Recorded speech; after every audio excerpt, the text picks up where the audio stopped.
Hey YouTube, it's Eric. I'm gonna try to keep this video. I may end up going an hour or so, but I'm gonna try to keep this not too long.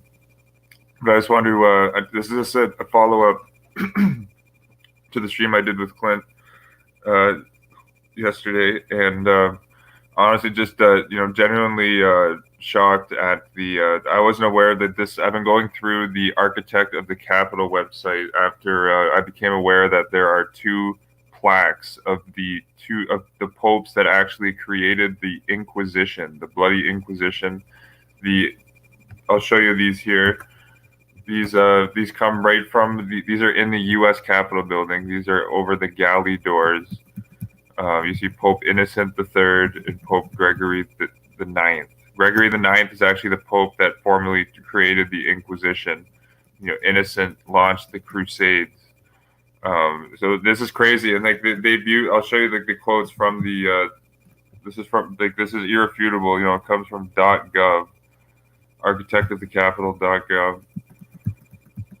So you see, this is why the Jesuit Pope Francis, was in a very comfortable, natural position when he came to visit in 2015. And that's why you can see like the huge standing ovation that Jesuit Pope Francis got in 2015. This is some of the reason for that. Some of this background occult symbolism. It's all right in the U.S. Capitol building, and you have to remember like the Washington itself. That this is documented in the post I did on the first mayor of Washington, D.C. The land, now known as Washington, D.C., was known as Rome on the Potomac back in 1663. Here's a quote from Tupper Saucy's book, Rulers of Evil, page 4. Consider the land known today as the District of Columbia bore the name of Rome in the 1663 property records, and the branch of the Potomac River that bordered, quote, Rome on the south was called the, quote, Tiber, just like it is in Rome. And the Vatican, admits this in their official encyclopedia. This comes from the New Advent Encyclopedia. I believe is just a reprint of the official Catholic encyclopedia, but they admit it like in their official encyclopedia. In 1669, a parcel of land called Rome was laid out of Francis Pope. Look, Francis Pope, Francis Pope, Pope Francis. So the guy who actually owned the land, called a parcel of land called Rome, was laid out. Francis Pope, extending to the south of an inlet called Tiber. This gentleman, the Pope of Rome on the Tiber, was a sheriff of Charles County. That means Francis Pope was a sheriff of Charles County, and in all probably a Catholic. But you look at that. I've heard Johnny make this point too. I think this was in the interview he did with Sean Stone. But this Francis Pope, Jesuit Pope Francis connection is basically like the Ouroboros alchemical. We're squaring the circle. Tupper Saucy goes into some of the Kabbalistic numerology and the founding of America in his book, Rulers of Evil, and Johnny goes into that also in Illuminati Unmasked. And like George Washington, the child prodigy, this is admitted right here on the usc.edu. George Washington ghost writ his 110 rules of civility and decent behavior in company and conversation from a French manual of Jesuit etiquette of 1595. Here's the quote. By the age of 16, George Washington had copied out by hand 110 rules of civility and decent behavior in company and conversation. They are based on a set of rules composed by French Jesuits in 1595. Presumably, they are copied out as a part of an exercise in penmanship assigned by young Washington's schoolmaster. End quote. And actually, here's some symbolism here. So I wrote here, a Roman fascist can even be seen on the painting. This is the official apotheosis of Washington painting that's in the Capitol building, just like how the Roman Capitol. And this is the reason why there's an obelisk in Washington, D.C., just like how there's an obelisk at the Vatican in Rome, or an obelisk right at St. Peter's Square. You see here, so the fasces is being held by the Roman goddess Columbia, or like a Roman goddess figure on the left of George Washington in the painting. And I have this linked here. And there's the Roman fasces. And this painting was designed by a papal artist, Constantino Bramidi. And I'll show you there's more symbolism in the house, because Constantino Bramidi designed the Bermuda corridors that's located in the Senate building. And the Bermuda corridors was an identical replica of the Raphael Loggias that's present at the Vatican. So here's the Raphael Loggias commissioned by Empress Catherine II. And this is in the Papal Palace in the Vatican. And it's admitted on the official U.S. government website that the Bermuda corridors, right here in the U.S. Senate, or they're in the Bermuda corridors are part of the wing of the U.S. Capitol constructed by Thomas U. Walter between 1852 and 1859. Although Walter had envisioned plain colored walls hung with a few oil paintings, superintendent of construction. And I've seen a photo of this Captain Montgomery C. Wiggs doing the Masonic hidden hand. So he was part of the Brotherhood. But you see, Captain Montgomery Wiggs directed Constantino Bermuda to carry out an elaborate decorative scheme based on Raphael's Loggia in the Vatican. Would you look at that? So it's really right in plain sight. This is coming right from the government website right here. Bermuda's classical training in Rome gave him a thorough understanding of ancient Roman, Renaissance, and Baroque styles, symbols and techniques of wall painting. Symbols and techniques of wall painting. He began making designs for the corridors in 1856, and the painting of the walls and ceilings was carried out primarily between 1857 and 1859. Bermuda added details in scenes in the 1860s and painted frescoes in the lunettes over the doorways in the 70s. So here's a photo of Bermuda on the left in the Raphael's Loggia in the Vatican.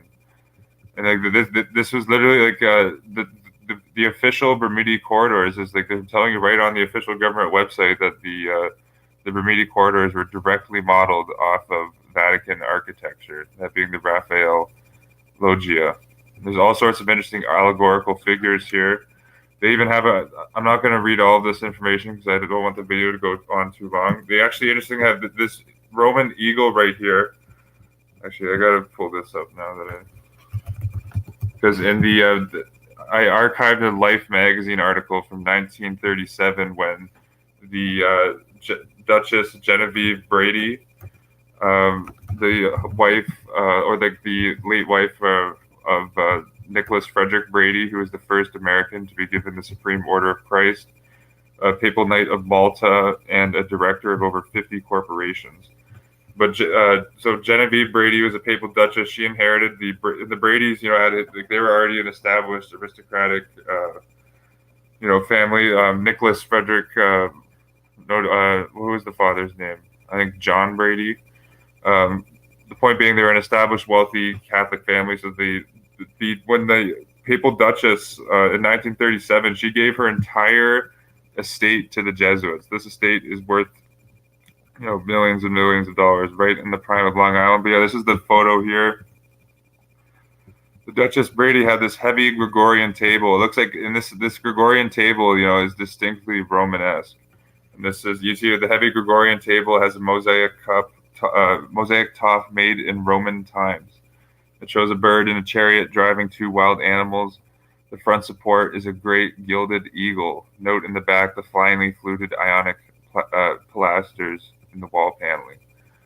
And this mansion was called Innisfada on Long Island. But this is like an identical eagle to what you see here in the Bermuda corridors, almost identical. And actually, they even have a portrait of the Jesuit-educated Charles Carroll, who I'll show you that Charles Carroll, who was related to the Jesuit priest John Carroll, the SJ, the founder of Georgetown University. Charles Carroll actually has a statue of him at the Congress building. So along the walls of the West Corridor, Bermuda painted monochrome profile portraits of famous early Americans: John Hancock, Francis Hopkinson, Robert Livingston, Roger Sherman. That's a papal Jesuitical connection. John Jay, Charles Thompson. You see here the Jesuit connection: Charles Carroll and Robert Morris. And so they're set in medallions to resemble reliefs carved in stone. Would you look at that? So this entire Bermuda corridor is modeled right off the Vatican. Admitted here, right from the government website.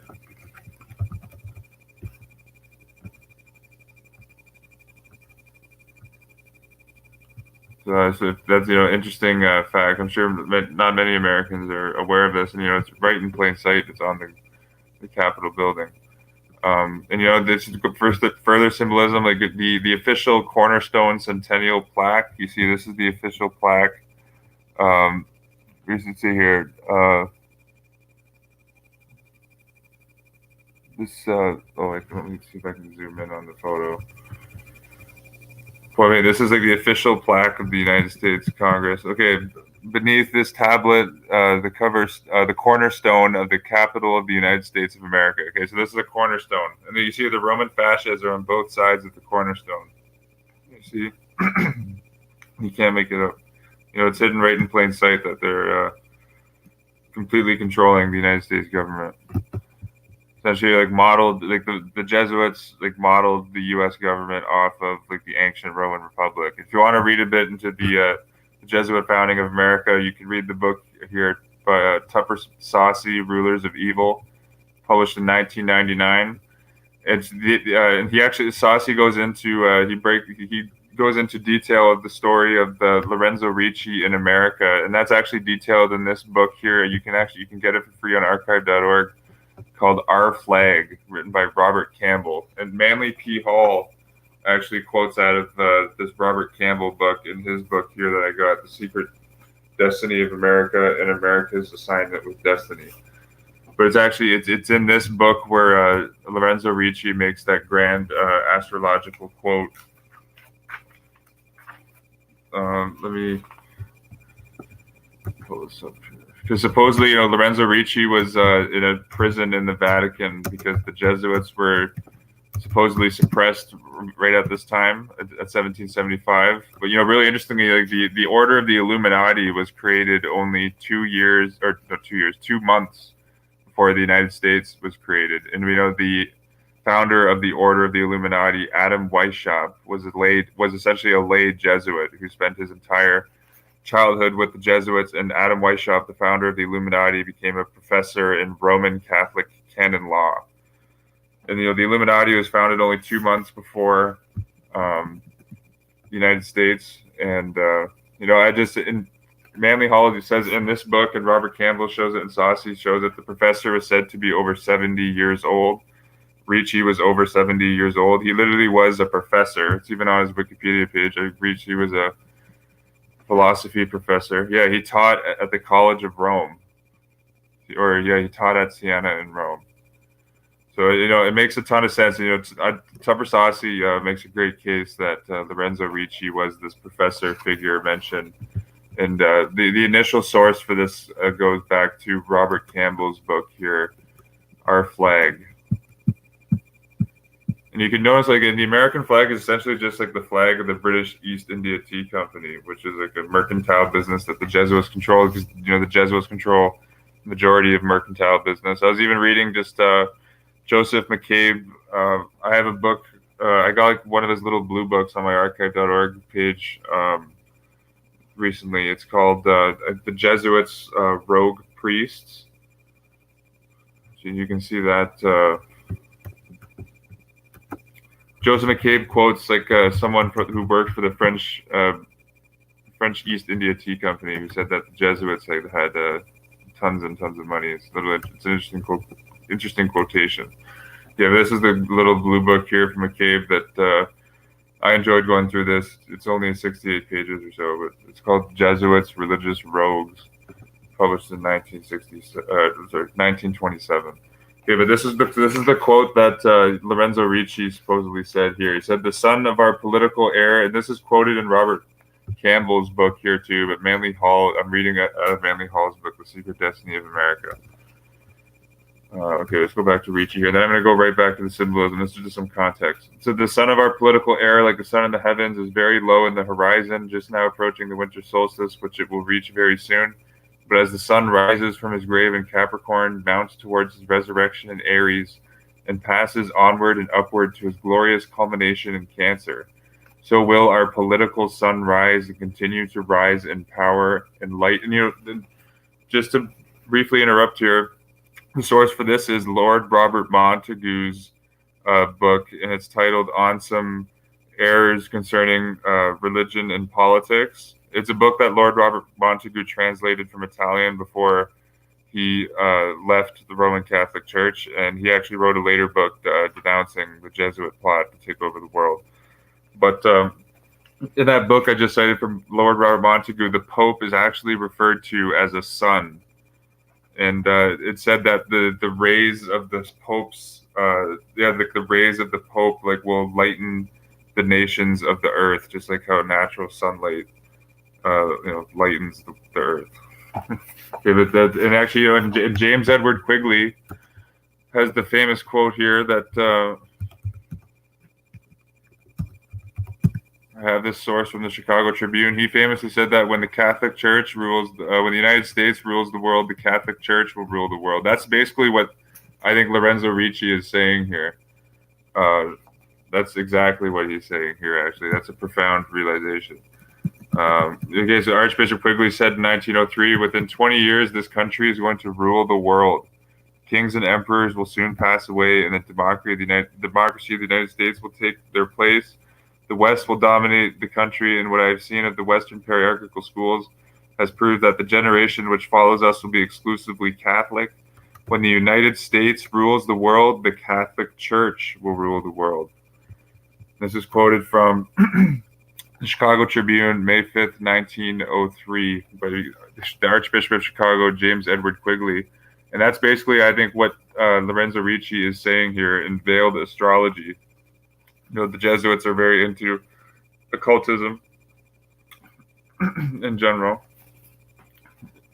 You see, so Ricci says, but as the sun rises from his grave in Capricorn and mounts towards his resurrection in Aries, that's the Pope's temporal power, and passes onward and upward to his glorious culmination in Cancer. So our political sunrise, the power of the United States government. You see, so the rise of the Pope's temporal power and the rise of the United States government is one and the same simultaneously. That's what he's saying. So will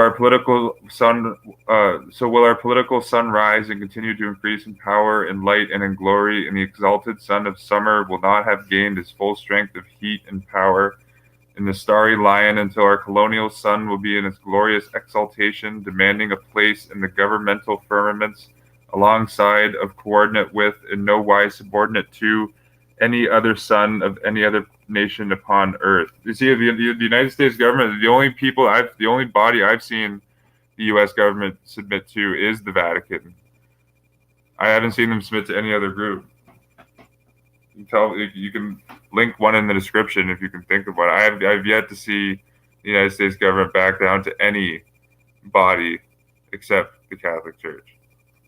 I haven't seen it yet.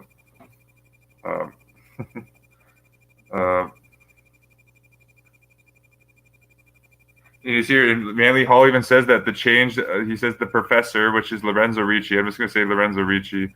Lorenzo Ricci went on to point out that the flag, which he recommended, the flag of the United States, would be subject to change in the future as the national destiny increased. This change, however, should not require a complete redesigning, but a process of gradual modification, end quote. And so Manly Hall quotes Lorenzo Ricci, and that's why the U.S. flag is identical to the flag of the British East India Tea Company. And you guys can, if you just type in the flag of the British East India Tea Company to the flag of the United States, you'll see that they're essentially identical.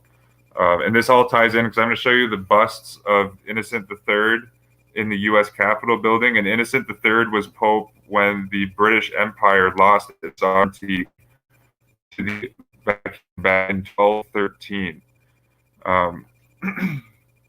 So it all ties in, and the Treaty of 1783, the peace treaty between the United States and Britain. King George III of Britain is referred to as the treasurer of the Holy Roman Empire. Literally, he's referred to as the treasurer of the Holy Roman Empire. Okay, but this is, I'll just finish up this quote here from Ricci. To make it announce and represent the new nation which is already gestating in the womb of time and which will come to birth, and that not prematurely but fully developed and ready for the change into independent life before the sun in its next summer strength ripens our next harvest. And when he's saying sun, he's referring to the Pope, because the Pope is referred to the sun and there's other references too. Like I know Leo H. Lehman quoted a Vatican document saying that the Pope is like the sun to the moon, who is like the the Holy Roman Emperor, and just so like how like the sun moon is like moon derives its light from the sun, that like all political temporal authorities derive their light from the Pope. That's basically that's what Ricci's saying. You know, Jesuits are the master of double talk and veiling their esoteric political plans into text and the grandiose sounding sophistry. But this is really what he's saying. So before the Pope's temporal power and its next summer's strength ripens our next harvest. Okay, so that's just some background there, and you can read about Lorenzo Ricci and the Jesuits creating the United States in Tupper Saucy's book, Rulers of Evil. And there's actually even like before I just move on to the symbolism, this journal article I believe was written by a Jesuit, but there's a journal article that was written on the Jesuit priest John Carroll that was from the official Vatican publication house, the Archivum Historiae Pontificae, Volume 6, Volume 6, issue 1978. This was written by James Hennessy, S.J. This is written on the Jesuit priest John Carroll. John Carroll was the direct agent of he was the number 2 Jesuit in terms of the Jesuit command at this time at the founding of America. John Carroll would have been directly number 2 to Lorenzo Ricci. And then in this article, John Carroll is actually referred to as the Lorenzo Ricci of America. I just want to find this quote before I move on because it kind of ties everything in.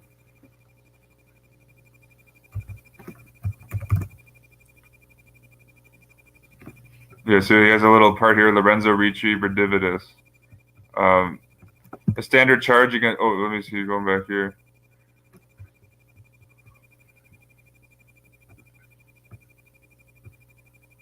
Yeah, standard charge against Jesuit John Carroll was that he was organizing the clergy, or that he favored his ex-Jesuit brethren in terms of organizing the clergy. It was made by the Meath diocesan priest Patrick Smith in a pamphlet called The Present State of the Catholic Missions conducted by the ex-Jesuits in North America, and by the French priest Claude de la Potière in The Resurrection of Laurent Ricci, or A True and Exact History of the Jesuits. The Resurrection of Laurent Ricci. So that title of that pamphlet, makes it think that, Ricci didn't actually die while he was supposedly locked up in a completely I bet it was a very unsecured prison, because the prison I am aware that the prison that he supposedly resided at was only a mile or so away from the Jesu Church, where the headquarters of the Society of Jesus is.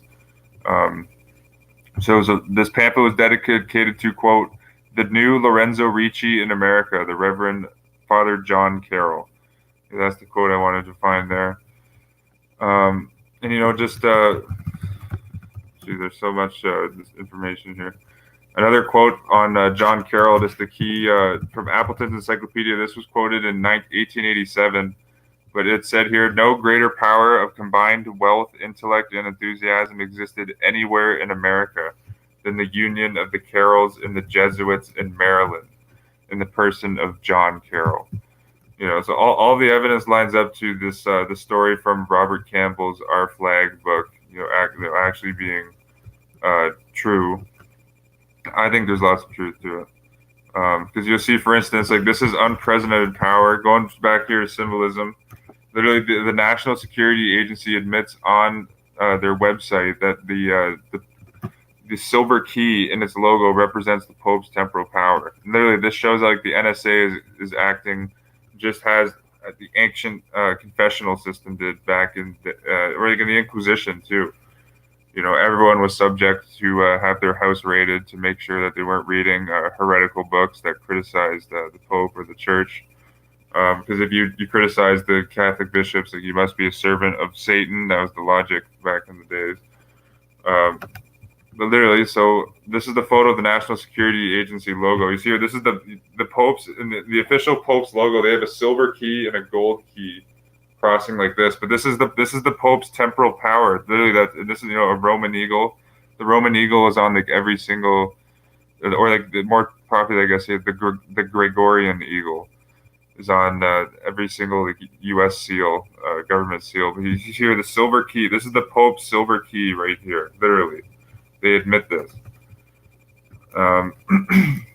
I show here in this article, this is the same silver key that appears on the NSA logo, and I have the transcript, and I have the footage on my channel. George Bush, in a 2008 interview with the journalist Raymond Arroyo, said that he saw God in the eyes of Pope Benedict XVI. The thing about discussing that is Pope Benedict XVI, Joseph Ratzinger drafted the disgusting document Crimen Solicitans back in the 60s when he was the head of the Inquisition, the Congregation of the Doctrine of the Faith. And this infamous document created by Pope Benedict XVI before he was Pope advised all the hierarchy in the Catholic Church, if cases of sex abuse or pedophilia came up, to not report it to the authorities.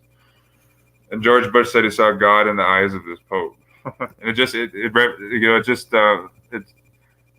the inquisitorial spirit is still alive, because I'm going to show you the bust of Pope Innocent III is in the House of Representatives. I was honestly shocked when Clint brought that up on the last stream here. But this is the quote here from the NSA website. I have all the links here. In the article, they said, so that silver key I showed you, the NSA says the dexter and sinister talons of the bird clutch a silver key. The key in the eagle's talons, representing the key to security. Are you kidding me? The key to security. Evolved from the emblem of Saint Peter the Apostle. Saint Peter the Apostle is supposedly the first pope, and his power to loose and to bind. It also symbolizes the mission to protect and gain access to secrets. Would you look at that?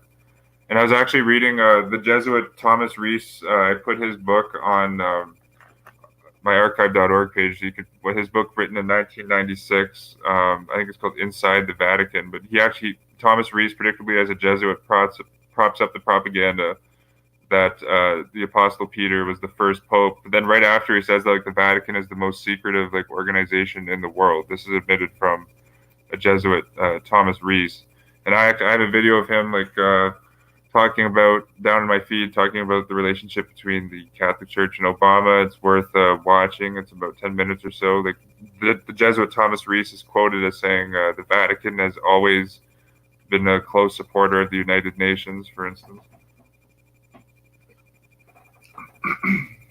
And I have a video of that same Jesuit actually being called out by Lou Dobbs live on CNN October 5th, 2009. Actually, I recently just put that on my blog. But you see right here, right from the NSA website, they're telling you that the key is the Pope's temporal power.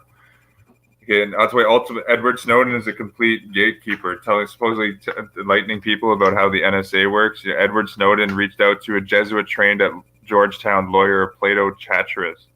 Completely just a controlled opposition character, comes from an intelligence family background. Snowden props up the official story of 9/11.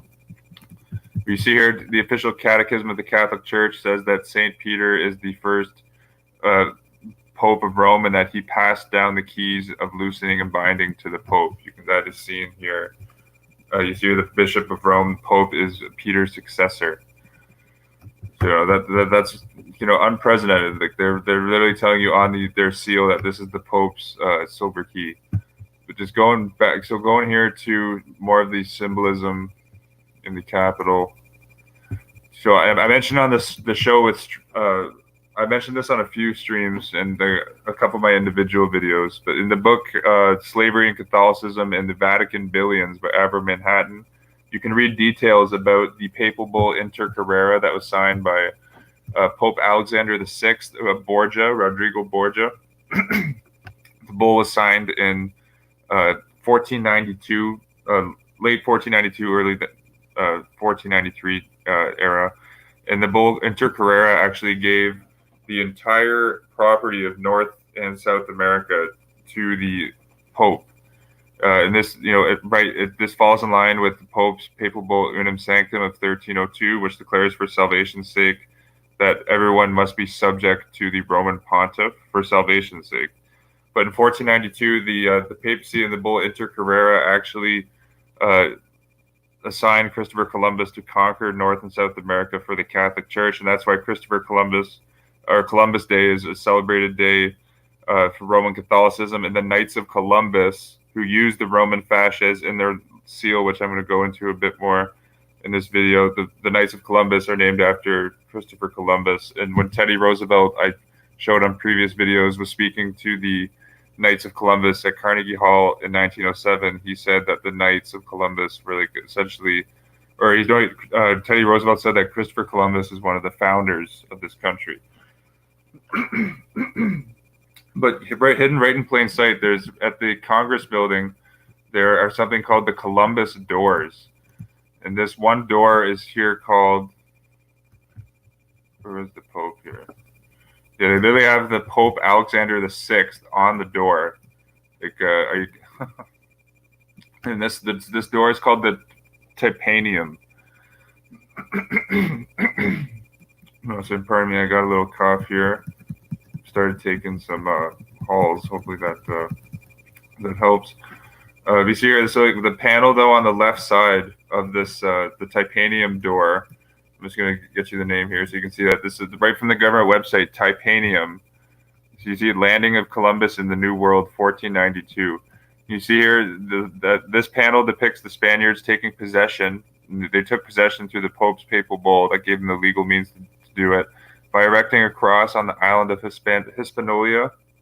One of the sailors is carrying an Indian girl who he has taken prisoner on his shoulders, as Columbus shows his disapproval.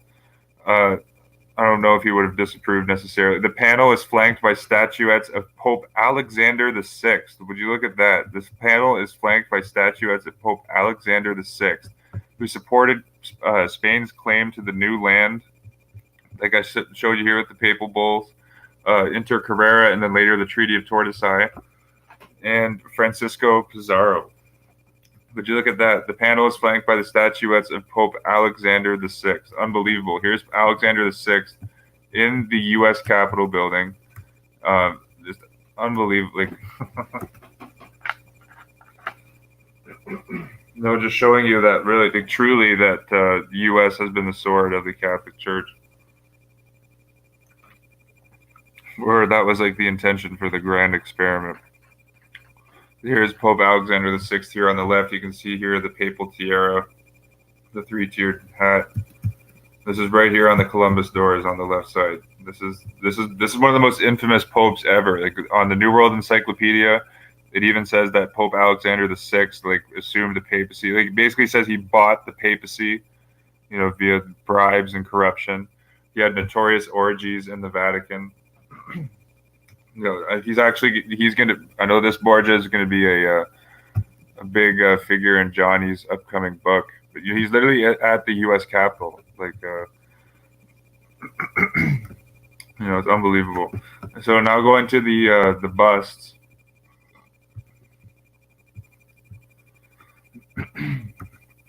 Here are the busts of. That's better there. I apologize for the cough. Okay, here are the busts of Innocent III and Gregory IX. Would you look at this? So these are inquisitorial popes. These are in the U.S. Like you see here, Gregory IX, author of a compilation of decretals of canon law during a critical period. He was instrumental in maintaining the remnants of Roman law. Gregory IX was actually the pope who excommunicated the entire German Empire because that was the era in which Emperor Frederick II breathed in. Gregory IX set up the Inquisition, and they say here. So there's 23 of these marble relief portraits. We went over this in the chat I did with Clint on the last. I titled it "The Corporation Nation." We said so. Pope Gregory IX is one of the 23 marble relief portraits over the gallery doors of the U.S. Chamber and the U.S. Capitol. And these depict historical figures noted for their work in establishing principles that underlie American law. Really, so They were installed when the chamber was remodeled in 1949, 1950. I did a separate video on this. So these were installed right in around the same time where the Papal Knight Jesuit trained John McShane designed the Pentagon building and a host of other buildings around Washington.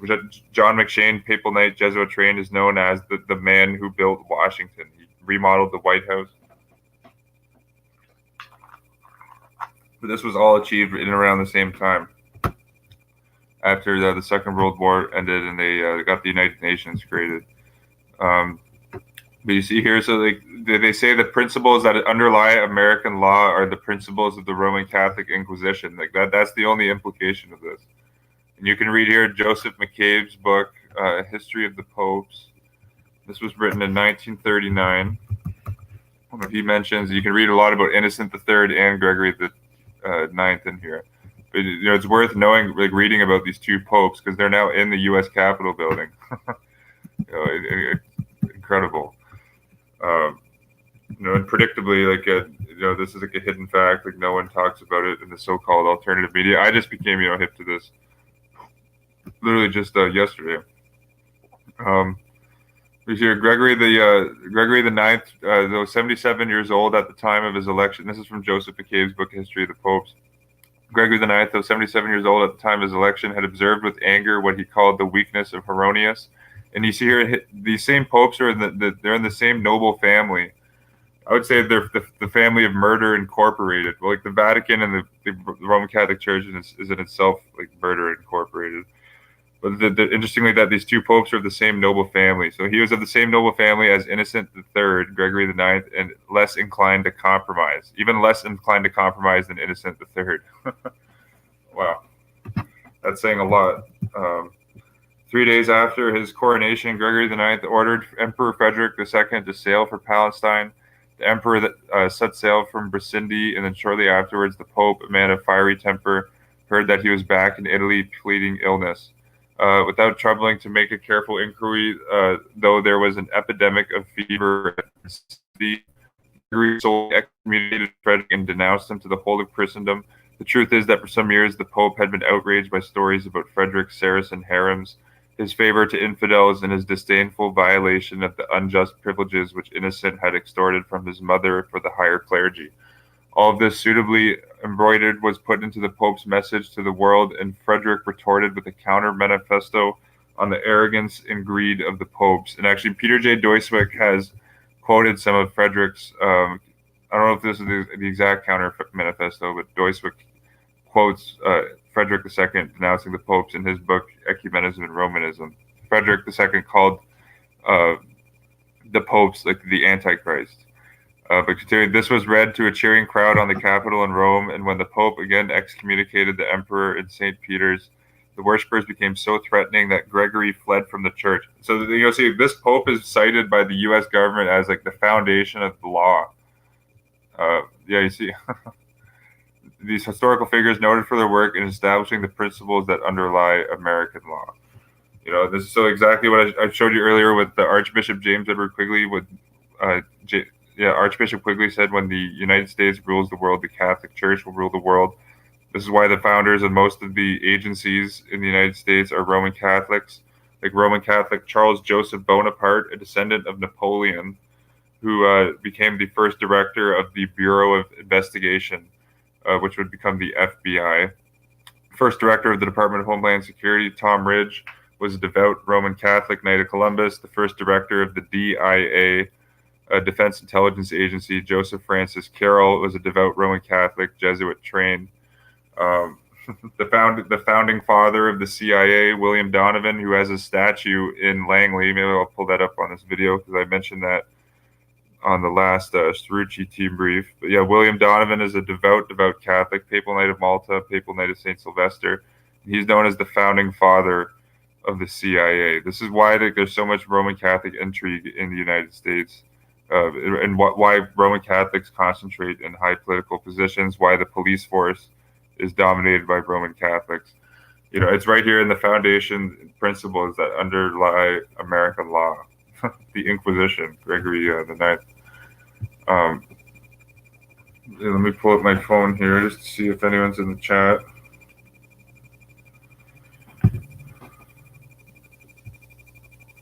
Okay, we're going back here to the history of the popes. So they're the same noble family. So okay, so that part was very intriguing that they're the same noble family, considering they're both now in the U.S. Capitol. Okay, so so just continuing here from where I was, Frederick's counter manifesto was read to a cheering crowd on the Capitol in Rome. I may be repeating some, but I'm just going to. I think I did read this above, but it's getting a little late here.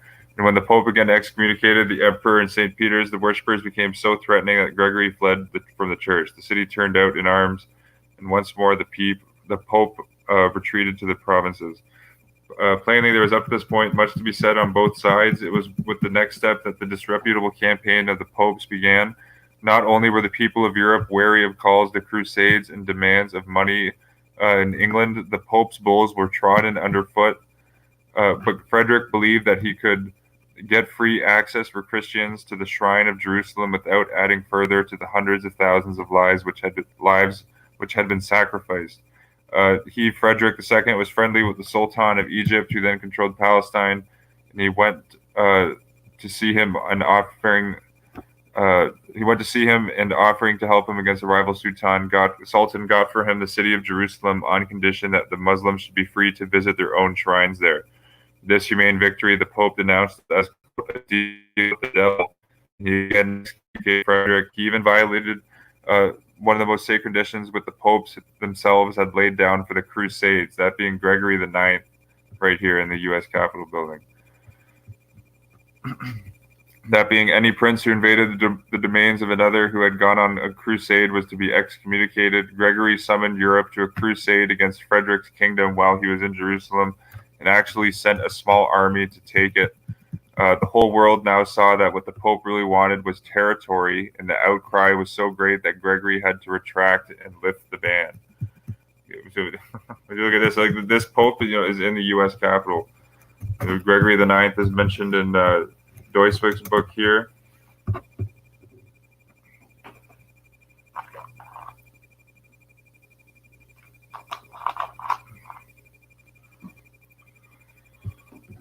And you see here, Gregory IX gives the Franciscan order some privileges. It looks like.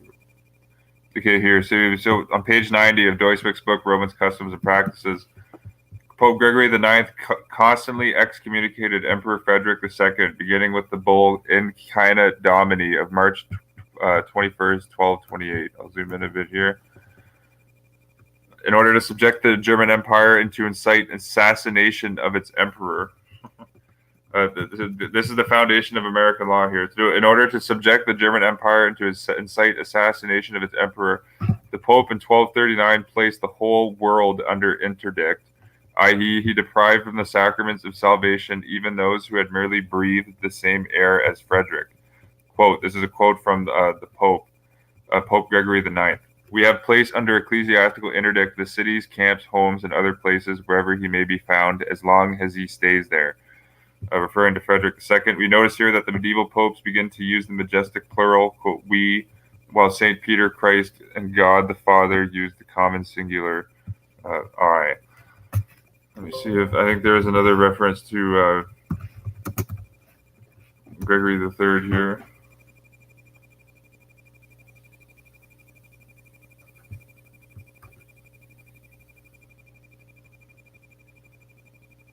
Or Gregory IX, pardon me. No, that's it. Okay, so Innocent III is mentioned quite a bit in this book too, Romans, Customs, and Practices by Peter J. Doiswick. And Innocent III is the second pope that's in the U.S. Capitol building.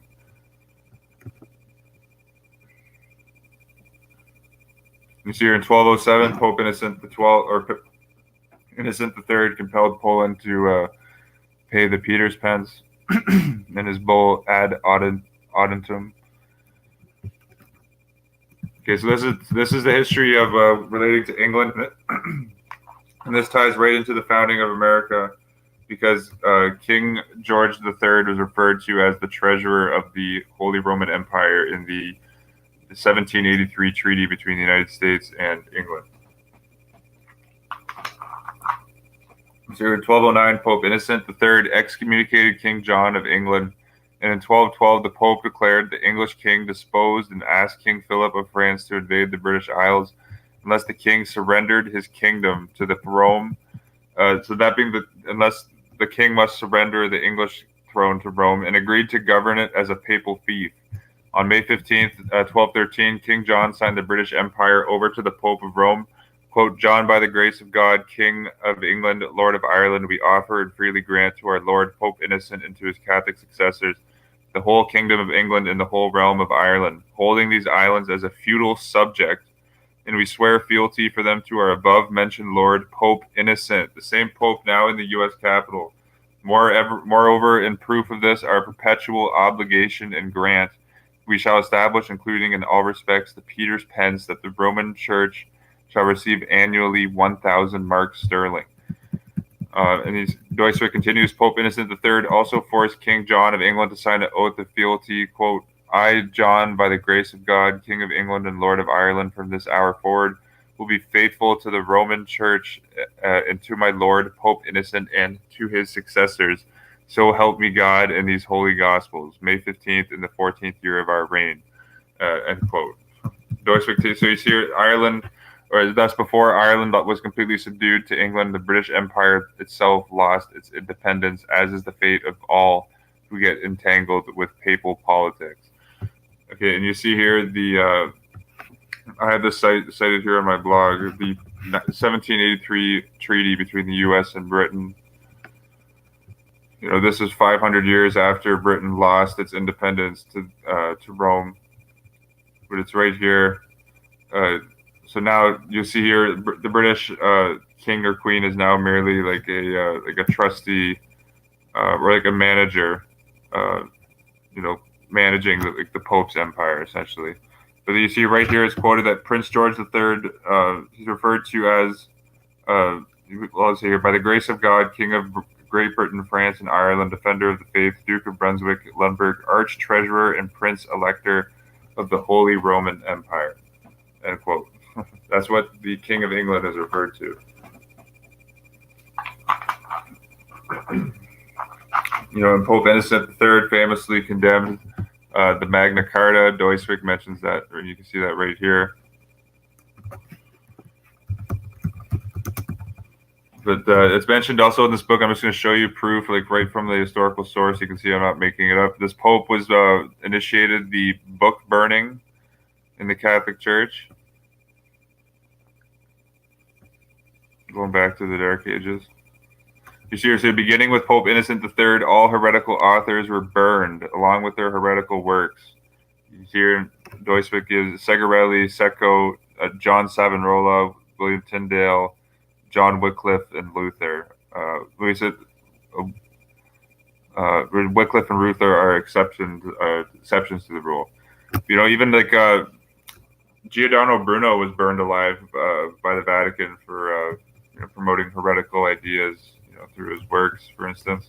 But the Pope Innocent III, who initiated the burning of heretical authors, is now in the U.S. Like this is right from the architect of the Capitol.gov, and they say the principles of Innocent III are the foundations of American law. We think it is incredible. And there's, I know the Inquisition is mentioned.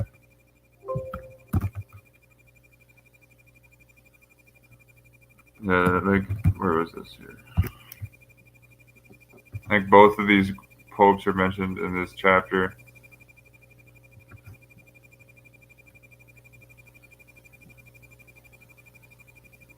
Okay, so right here. Okay, so Pope Innocent III and Saint Dominic founded the Dominican order and instituted the Inquisition. Would you look at that? Pope that instituted the Inquisition in the U.S. Capitol building. So you see, it's pretty foolish to say that the Roman Catholic Church isn't controlling the U.S. I think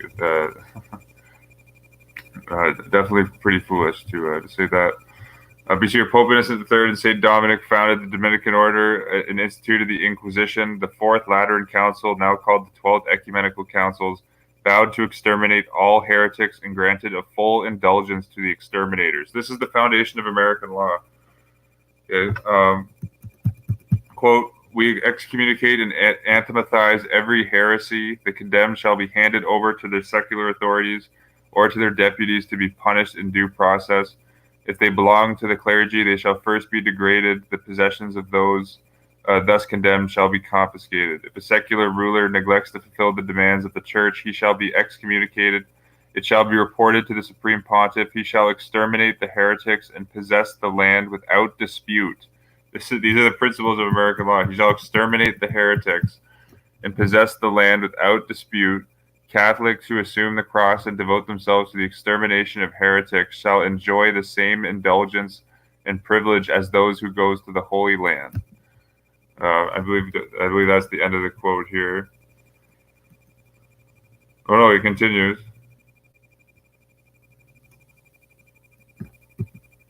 Oh, sorry, man, I lost the page.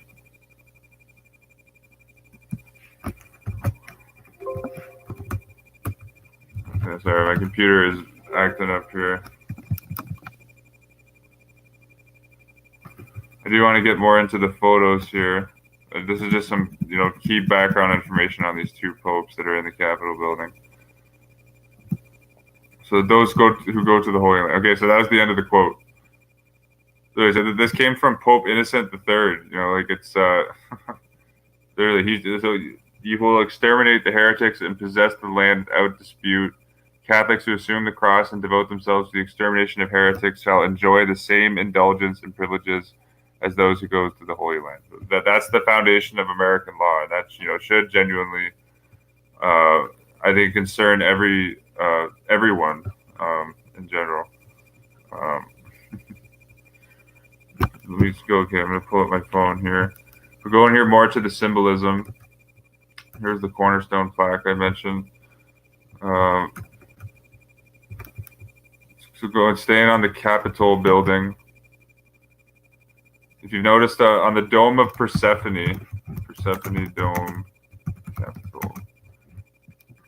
I'm just going to show you the Roman fascia. I'm just going to go into now more of the Roman fascias. So just the Statue of Freedom. These are some of the more occultly hidden ones. So on the top of the Capitol, the Capitol building was the property of Daniel Carroll, who was essentially like a lay Jesuit. Daniel Carroll was related to the Jesuit priest John Carroll, who founded Georgetown University. But on this Persephone, the Statue of Freedom, on this website they say she's like a female archetype or allegorical figure. This is like essentially like a Roman goddess of war figure here. There's actually 12 Roman fascias here underneath.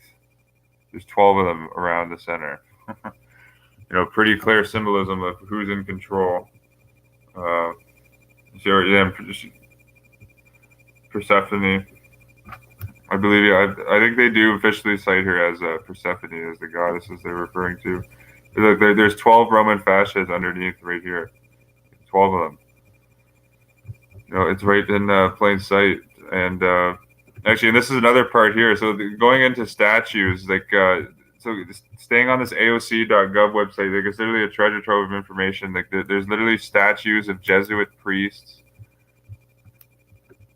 Okay, go to site. Okay, I see here. Okay, there's literally Jesuit priests in Congress. Here's a statue. I did an article on Eusebi Aquino. This Jesuit priest actually founded cattle farming.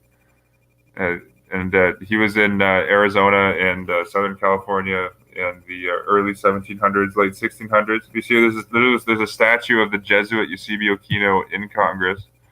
Here, Eusebi Aquino joined the Society of Jesus in 1665.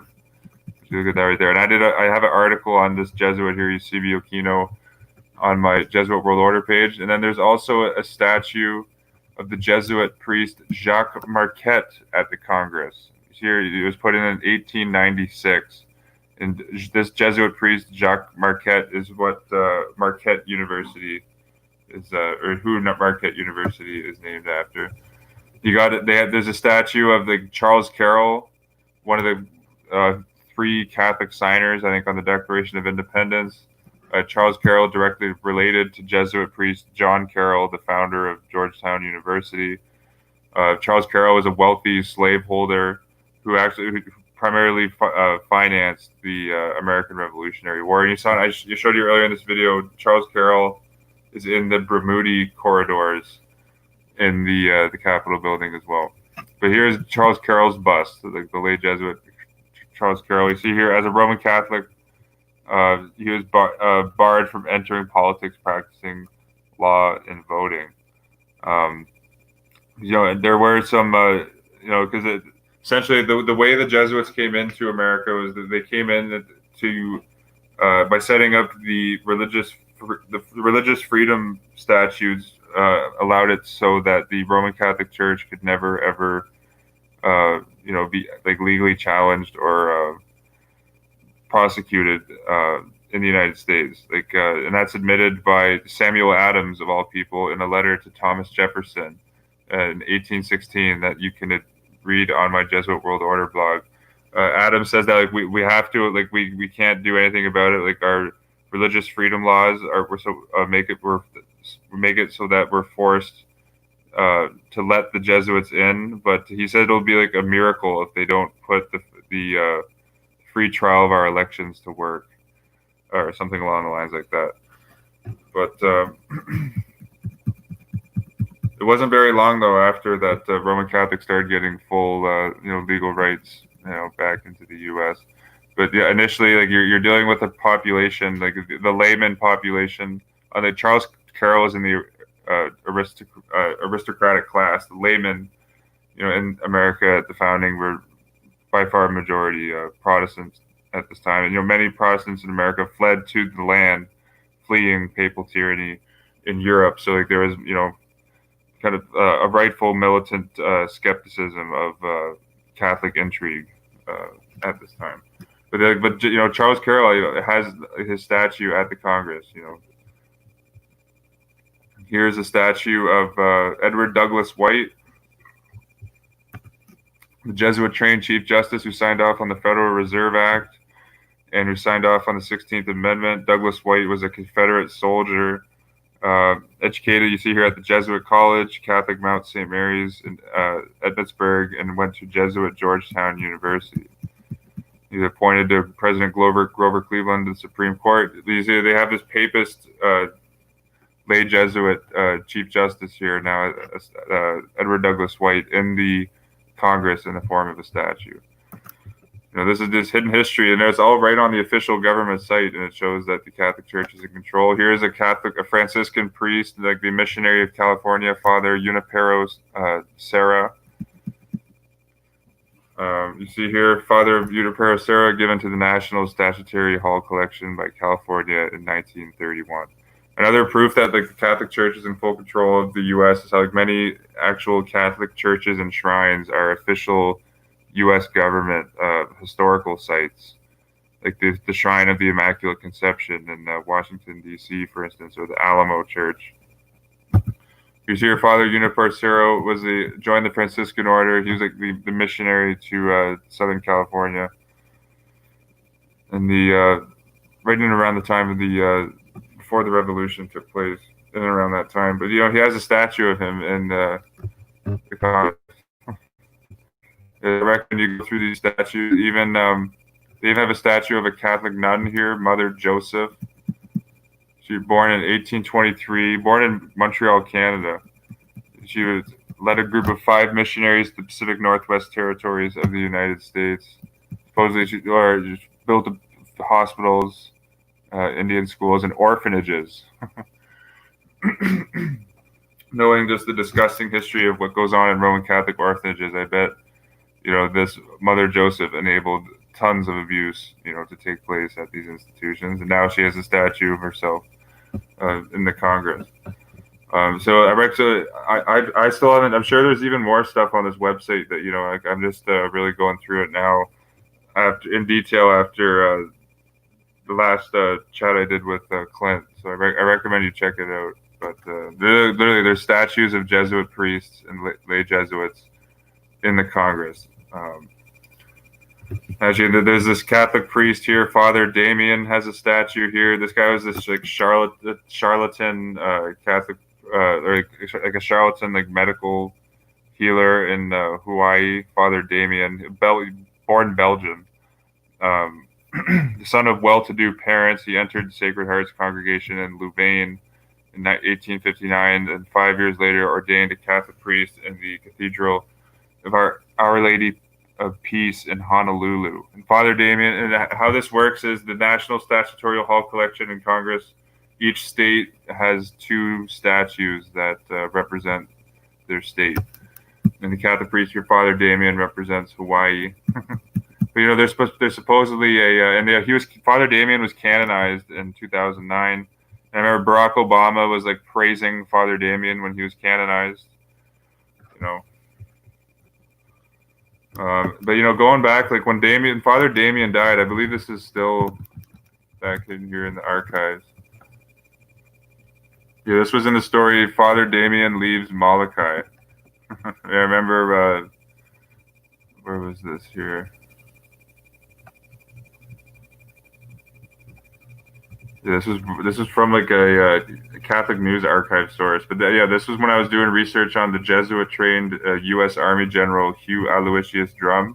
But I found out the Jesuit-trained general actually was in charge of flying the body of Father Damien from Hawaii to Belgium on U.S. taxpayer dollars.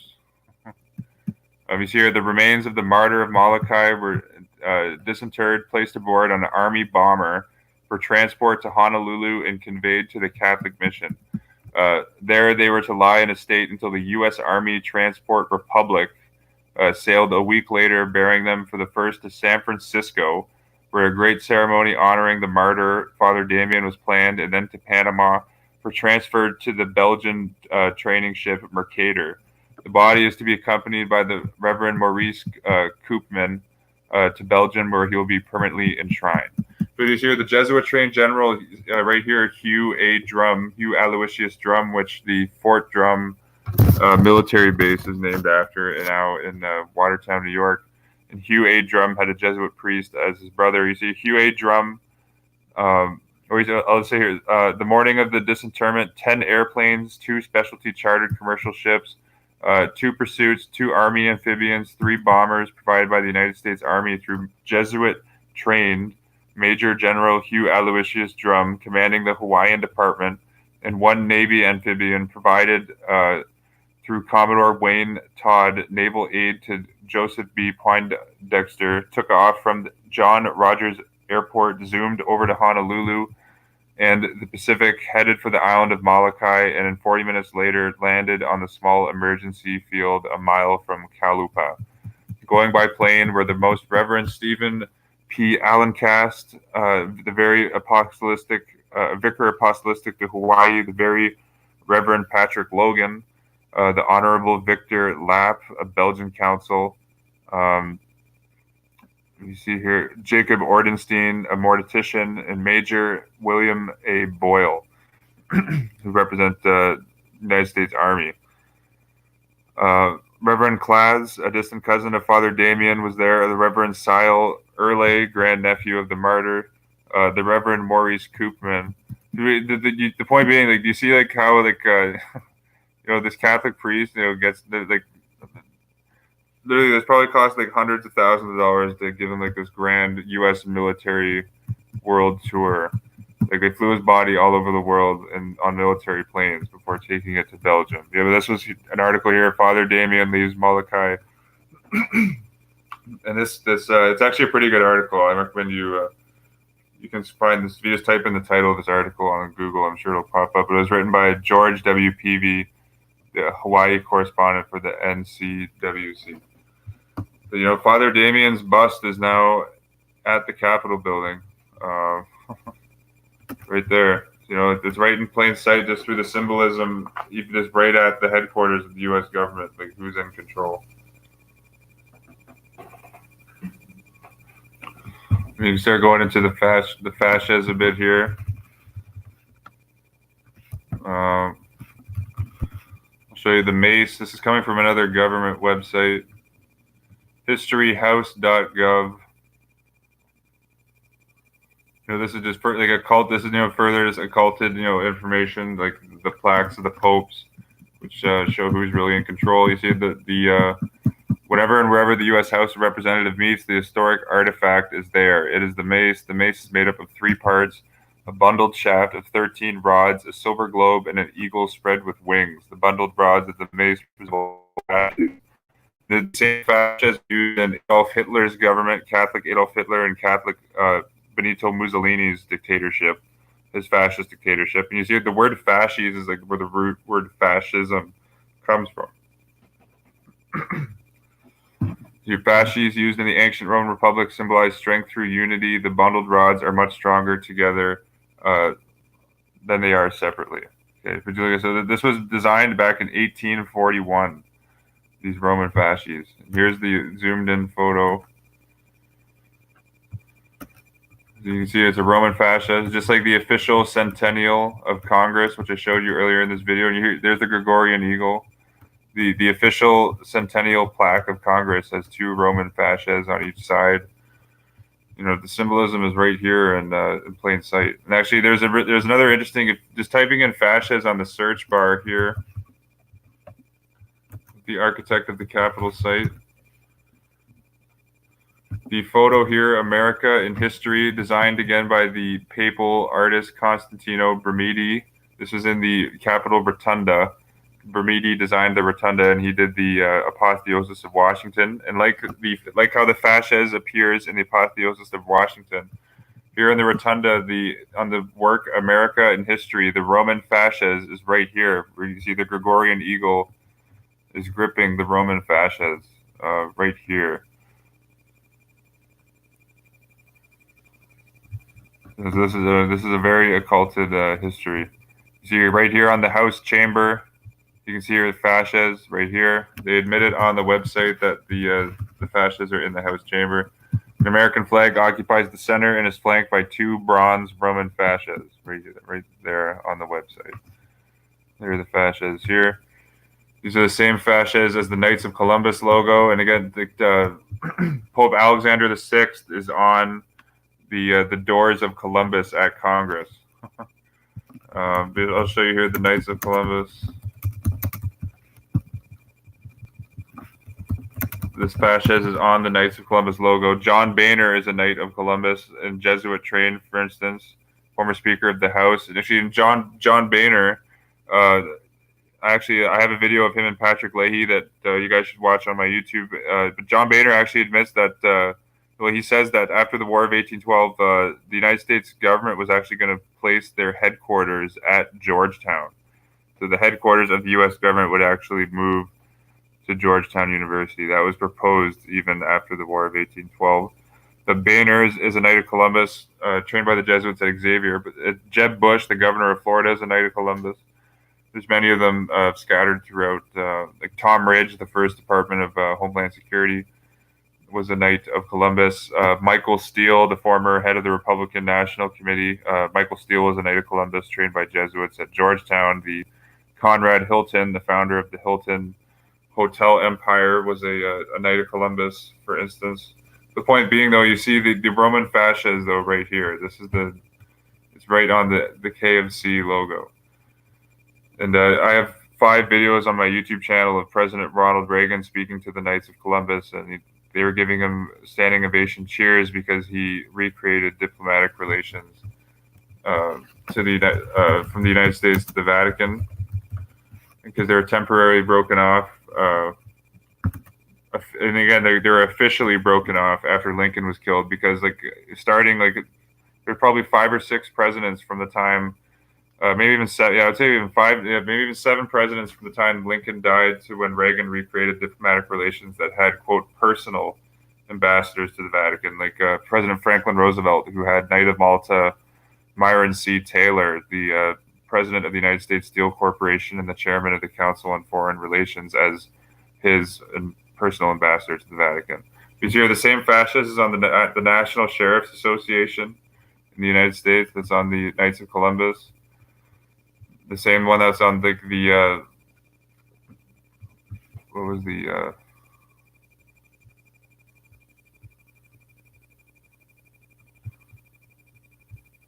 I have so many tabs open here. I just want to make sure I'm getting the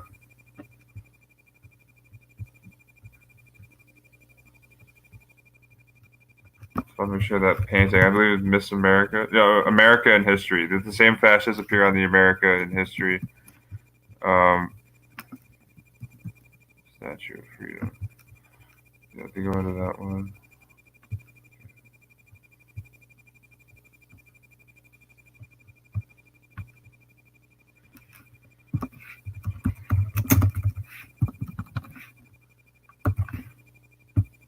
I'll show you here the United States Tax Court.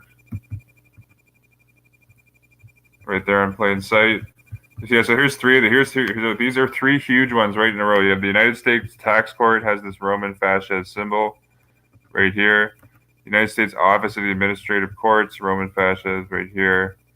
United States Senate, two Roman fasces right here. I'll show you here, United States.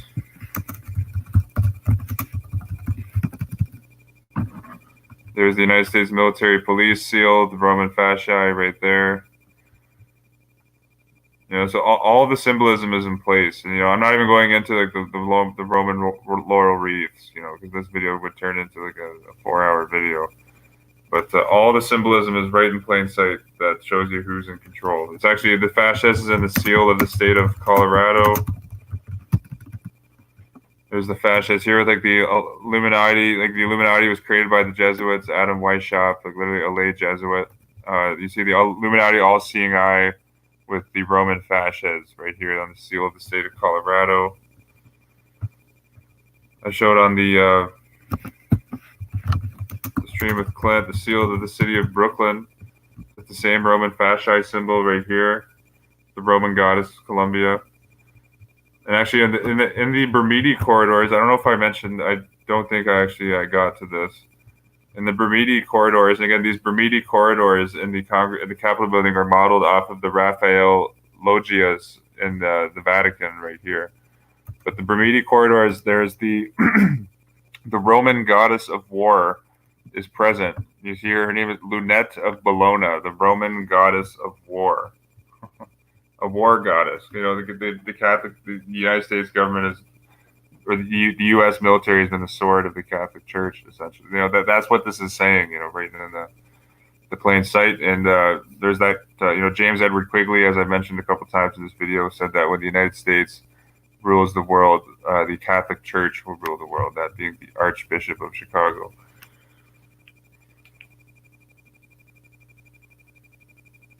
Yeah, I think that's all for this one, though, YouTube. I recommend everyone go through more of the AOC.gov website, and you'll just see all sorts of, gems on here that show that the popes are in control.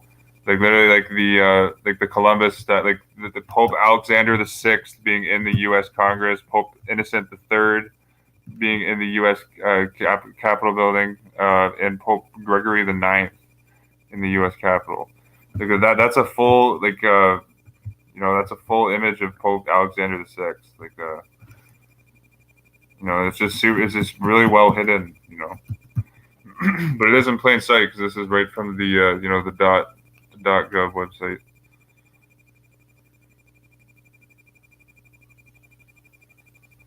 Yeah, I'll have a second in the chat now. I'll leave a link, someone to the I'll leave a link to these. Sorry, I'm reading now the comments just before we go. I kind of was in the zone there with the research. Yeah, absolutely. Jeb Bush is a Knight of Columbus. Yeah, honestly, it's incredible how I wish I knew about this information when I wrote the preface I did for the Dollar in the Vatican, because this is really like the gold mine of information. You literally have the two popes that founded the Inquisition are in the U.S. Capitol building, Gregory IX and Innocent III.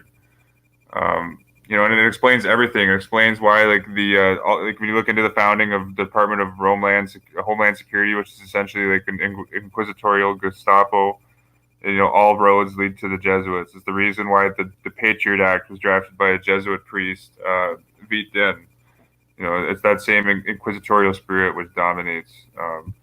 In America, it is like the ruler of the world, essentially, in terms of secular nation states. There's no nation state that is as powerful as the United States. So it's very concerning, that you see them, using these uh, these papal plaques, and actually, I was reading this was accomplished right around the same time. I remember in Catholic Imperialism and World Freedom by Avro Manhattan, uh, wrote that the Brazilian Congress, in a very Catholic country of Brazil, but they put a bust of Pope Pius XII in Brazil. And America is named after an Italian. Actually, I believe, yeah. What was the name of that Italian that America was? I remember I've heard Johnny mention that before. I can't think of that on the top of my head.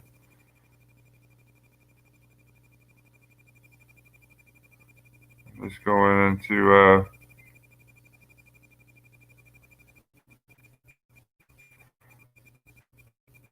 I long term. I'm reading your comment here, Jeremy. Long term, Jeremy said, with the flood of Roman Catholics coming in from Mexico and Canada, the Democrats are likely to win after Trump. I think that's the case too. I think long term, the Democrats, even like I have it on my channel, the Jesuit Thomas Rees said that the Vatican is closer to the Democrats.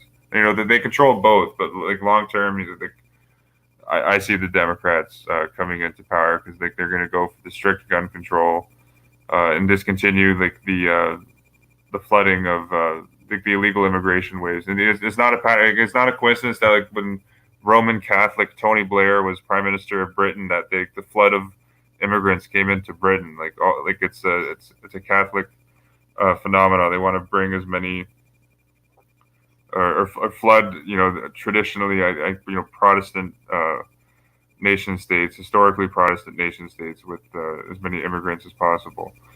But I would say with the U.S. at this point, though, it's just it's more like strength in numbers. They want more, because the Catholics are indoctrinated to vote for Catholic political candidates. So that's ultimately what it's all about. I just got to plug in my charger here.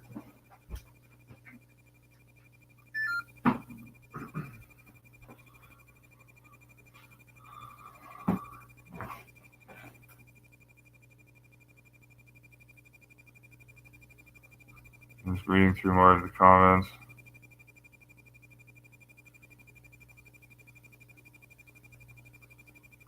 Yeah, if you could pull up.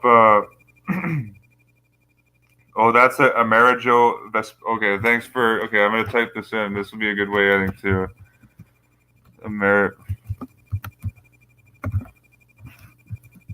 Wow. Italian explorer, financier, navigator, cartographer for the Republic of Florence, sailing for Portugal. This makes sense because there's I showed the.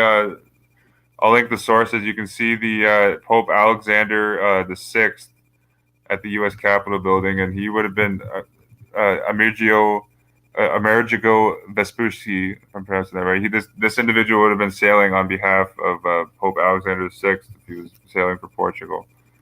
But America is named after, it is phonetically like Americho, America. Yeah, I could see that. That's interesting.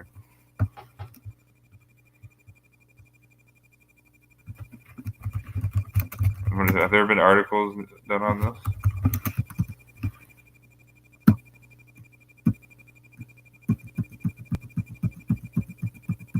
Oh wow, The Guardian. Wow, I know wow, interesting. Oh, thanks for supplying that name there, someone.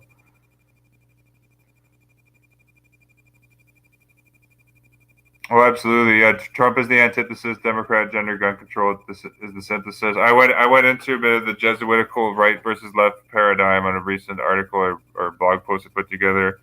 It goes into Democrats and Republicans, but more highlighting like third party groups, because the Jesuit control is, so profound, where like they control all of the alternate left wing groups and all of the alternate right wing groups. But I was highlighting the Heritage Foundation and the Democratic Socialists of America. The Democratic Socialists of America were founded by Jesuit-trained Michael Harrington, and they were a quote far left group, and a quote far right Heritage Foundation was founded by Jesuit-trained Edwin Follner.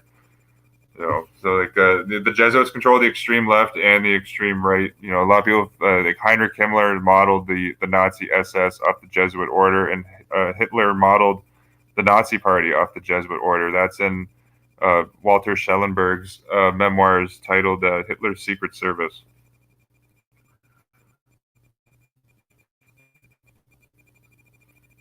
I think Amerigo. I believe that was the first name there.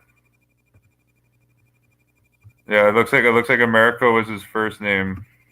But yeah, I have to look at that. That's really interesting because it all lines up that that the Roman Catholic Church occultly created the United States Republic and just really modeled it off of the Roman Republic from of 500 to from 200 BC to 200 AD.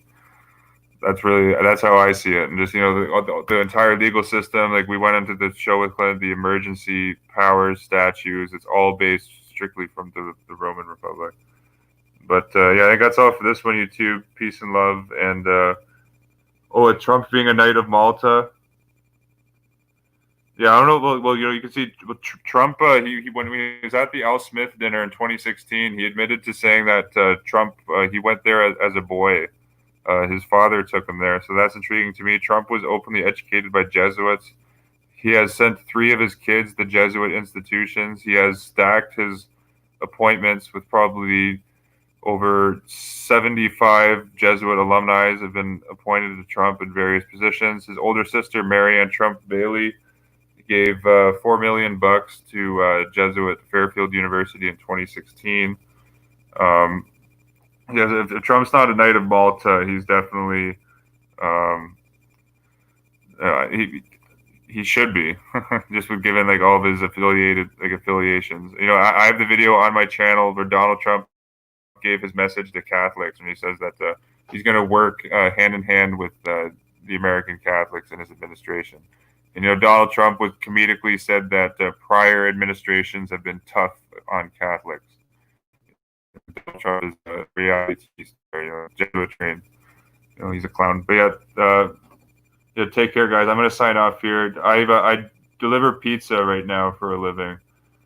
Yeah, I got a economics degree from Brock University, but right now I'm just delivering pizza for cash. I'm getting by, but not living the high life by any means. But I get enough to get by. But yeah, God bless all of you. Take care. Thanks for tuning in, everyone, and I'll see you all in the next video. I think we may do a Cerucci team brief tomorrow at around 4:30 Eastern. But peace and love, everyone. Nam Nas.